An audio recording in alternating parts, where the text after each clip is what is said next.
আমরা কিন্তু বোকা পুরুষ মানুষ, আমরা যারা আছে আমরা কিন্তু আসলে বোকা জাতি, জানেন। আমি আমার বয়স অনেক কম যদিও আপনাদের চাইতে, তবে আমি কিছু বিষয় ফিল করেছি আমার লাইফে, যেটা আমি মনে করি আলহামদুলিল্লাহ আল্লাহ পাক আমাকে নিয়ামত দিয়েছে।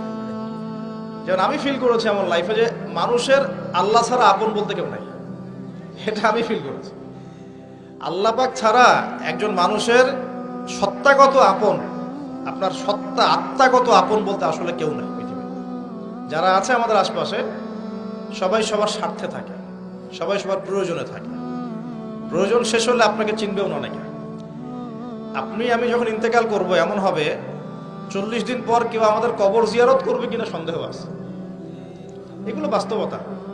আর আমরা বোকা কেন জানেন? আমরা এই দুনিয়ার মানুষদের স্বার্থেই, আমার আশপাশের মানুষগুলোর স্বার্থেই সারা জীবন আল্লাহর বিরুদ্ধে চলি, হারাম খাই, সুদ খাই, ঘুষ খাই, দুর্নীতি করে ওদের মুখে হাসি ফোটানোর জন্য।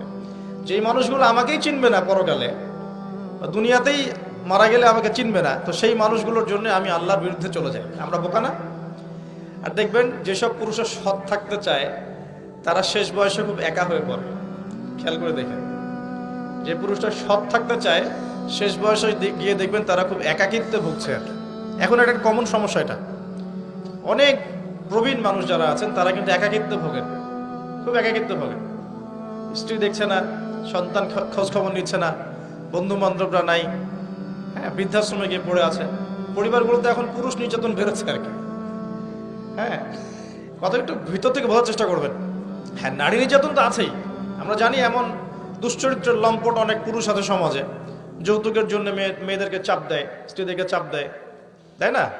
শারীরিক মানসিক নির্যাতন করে না? মেয়েদের প্রতিও চরম নির্যাতন হয়, কিন্তু পুরুষদের উপরেও কিন্তু দিন দিন নির্যাতন বাড়ছে। আমরা কিন্তু এই সেন্সে বোকা হয়ে গেছি। চালাক হব কখন? যখন আমরা আমাদের দুনিয়ার প্রতিটা কাজ আল্লাহর সন্তুষ্টির জন্য করব। দুনিয়ার প্রতিটা কাজ যদি আমরা আল্লাহর সন্তুষ্টির জন্য করি, তাহলে আমরা কারো ব্যবহারে কথায় কষ্ট পাবো না ইনশাআল্লাহ। কারণ আমাদের সলাত, ইন্না সলাতি ওয়া নুসুকি মাহইয়ায়া ওয়া মামাতি, আমাদের সলাত সব স্যাক্রিফাইস, জীবন মৃত্যু কার জন্যে? এখন আল্লাহর কাছে আমার এক্সপেকটেশন থাকবে যে আল্লাহর কাছে আমি চাই, কোনো মানুষের কাছে কোনো এক্সপেকটেশন নাই, তখন আপনি কষ্ট পাবেন না। জীবনে সুখে থাকার দ্য ফিলোসফি অফ হ্যাপিনেস হচ্ছে এটা।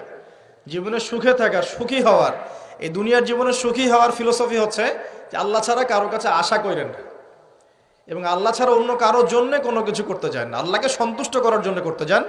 ইনশাআল্লাহ আল্লাহ পাক আপনাকে সবকিছুই দিবে ইনশাআল্লাহ। সম্মান, মর্যাদা, প্রতিপত্তি, মানুষের ভালোবাসা সবই পাবেন যদি আপনি আল্লাহর হয়ে যান।